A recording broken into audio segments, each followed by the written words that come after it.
Bismillahirrahmanirrahim. Namanya sekarang ini mulai ramai ya, dengan istilah-istilah baru yang disebut dengan meaningful, mindful, dan joyful. Kita akan menangkap beberapa esensi dari kata-kata tadi. Di antaranya mahasiswa diharapkan belajar tuntas mendalam. Kemudian siswa juga diharapkan bisa paham aplikasi dalam kehidupan sehari-hari. Di samping itu juga siswa diharapkan tidak ada beban dalam menangkap atau memahami suatu materi. Jangan sampai terpaksa, kemudian sedang ada masalah, kemudian dipaksa untuk paham. Nah, dari tiga itu, sebetulnya dari KKTI sudah sering melakukan sejak 2017. Memang banyak materi-materi yang tidak tuntas dikarenakan jarangnya praktek. Mengapa saya katakan jarangnya praktek? Itu mempengaruhi ketuntasan materi. Semisal saja, tentang suatu reaksi antara hidrogen dan oksigen menghasilkan H2O. Kemudian ada delta H negatif. Nah, diinformasikan oleh guru kepada siswa itu bahwa reaksi ini terjadi antara hidrogen dan oksigen berbentuk uap air dalam keadaan atau prosesnya eksoterm, jadi dia menghasilkan panas. Itu saja yang diinformasikan, kemudian tidak ada masalah sampai hari ini. Siswa menghafal, kemudian menyamakan, menyetarakan reaksi. Selanjutnya soal dan soal siswa menghitung. Padahal ketika ini kita telah ada hal-hal yang belum tuntas. Pertanyaan yang mudah adalah sehubungan H2 tambah O2. Nah, kita tuliskan 2H2 ditambah O2 menjadi 2H2O. Pertanyaan mudahnya, apakah betul reaksi ini terjadi? Apakah betul H2 dan O2 itu bereaksi menghasilkan H2O? Kemudian datanya negatif, artinya eksoterm. Kalau ini betul, maka harus bisa dibuktikan. Jadi guru harus bisa membuktikan di dalam kelas kepada siswa. Seandainya ini pertanyaan siswa, maka guru harus bisa menjawab. Kalau memang ini betul terjadi, membentuk uap air, kemudian reaksinya eksoterm, sebetulnya apa? Bagaimana? Nah, bagaimana angka 2 itu bisa dibuat? Apakah hanya dihitung atau berdasarkan percobaan kimia di zaman-zaman dulu? Apakah hukum dasar 2:1:2 itu terpenuhi? Itu pertanyaan pembuktian. Jadi kalau hanya diinformasikan seperti tadi saja, H2 dan O2 bereaksi menjadi H2O, delta hanya negatif, artinya eksoterm, sama itu, siswa tidak melihat tujuannya. Nah, yang berikutnya bagaimana dalam kehidupan sehari-hari siswa itu paham, tahu, ada enggak dalam kehidupan sehari-hari reaksi ini. Nah, bagaimana hujan turun terjadi? Nah, salah satunya adalah reaksi pembentukan H2O di angkasa, H2 plus O2 menjadi H2O. Nah, dipercepat, diinisiasi oleh adanya kilat. Setelah kilat terjadi guntur, baru terjadi hujan. Maka yang pertama kilat itu adalah proses yang diberikan Tuhan sebagai endoterm, dan kemudian adanya guntur, itu eksoterm, kemudian baru turun hujan. Nah, selanjutnya bagaimana dibuktikan bisa tidak di dalam kelas? Nah, ini yang akan kita bahas. Di sini siswa harus senang juga belajar ini, senang, enjoy. Nah, ini joyful yang menurut kami KKTI perlu ditunjukkan di kelas. Di sini sudah saya buat alat yang sangat sederhana, yaitu dari siring. Siring ini kan banyak yang bekas, kita bisa buat dari siring yang bekas yang dibuang. Kemudian hanya diberi selang begini. Nah, ini adalah tabung kecil, ya, gelas ukur kecil yang diberi air sabun. Nah, kemudian di sini hanya diberi 6 pot saja. Mengapa 6 pot? Nah, kemudian di sini ada 2 paku besi. Nah, di dalam hal ini elektrolisis itu tidak bisa sembarangan. Artinya ketika 12 pot dipasang dan kemudian arusnya 5 ampere ke atas, maka reaksi itu berhenti. Jadi ketika kita melakukan praktikum baru tahu bahwa reaksi itu berhenti. Kalaupun hidup sebentar kemudian berhenti lagi, artinya reaksi arus tidak terjadi lagi. Maka setelah saya coba akhirnya optimal di 6 pot.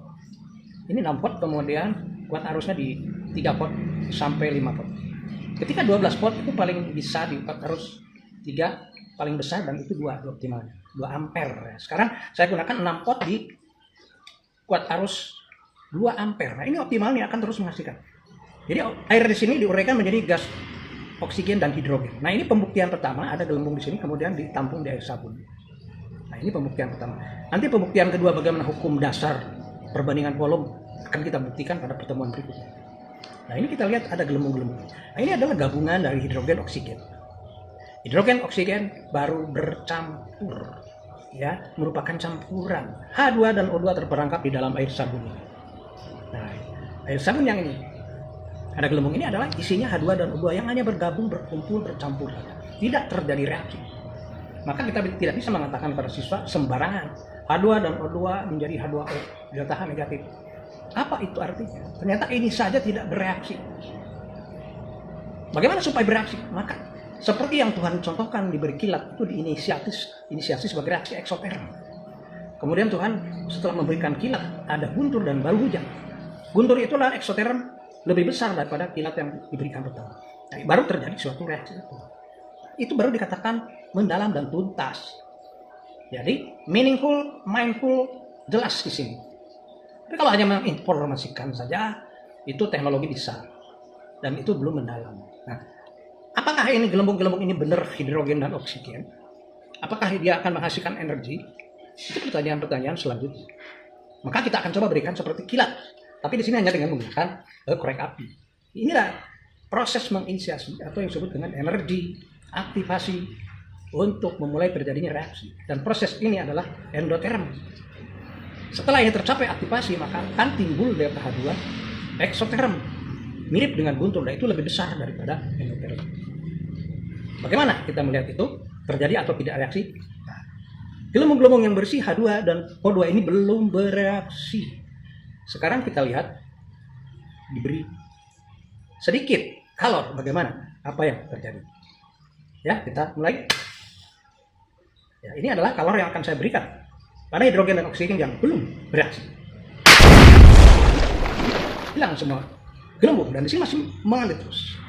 Timbul ledakan tadi akibat dari endoterm yang diberikan pertama, kemudian menghasilkan eksoterm yang besar. Nah, ibaratnya dalam pembentukan air hujan itu ada inisiasi dari Allah, Tuhan itu memberikan kilat. Kilat kemudian menyambar hidrogen dan oksigen. Terjadilah guntur yang besar. Kemudian sampailah hujan ke bumi. Ya, kilat dengan guntur itu sebetulnya bersamaan. Hanya karena kecepatan cahaya lebih besar daripada kecepatan bunyi, maka kilat lebih duluan sampai ke bumi dan guntur baru terdengar. Ini sudah ada lagi gelembung. Sudah terbentuk lagi. Inilah hidrogen dan oksigen yang belum bereaksi. Kita akan coba di sini. Berikan lagi proses endoterm. Terjadi ledakan lagi, itu eksoterm yang lebih besar. Maka selisih eksoterm delta H2 dan endoterm delta H1 adalah secara keseluruhan itu eksoterm. Sehingga dikatakan reaksi pembentukan air 2H2 plus O2 menjadi H2 itu delta H negatif, yaitu eksoterm. Jadi negatif itu hanya perjanjian bahwa itu eksoterm, bukan negatif eksoterm, tapi siswa tidak melihat buktinya. Nah, inilah contoh bagaimana meaningful, mindful, dan joyful. Nanti seluruh siswa 36 bisa mencoba ke depan kelas. Nah, gurunya mempunyai alat sederhana.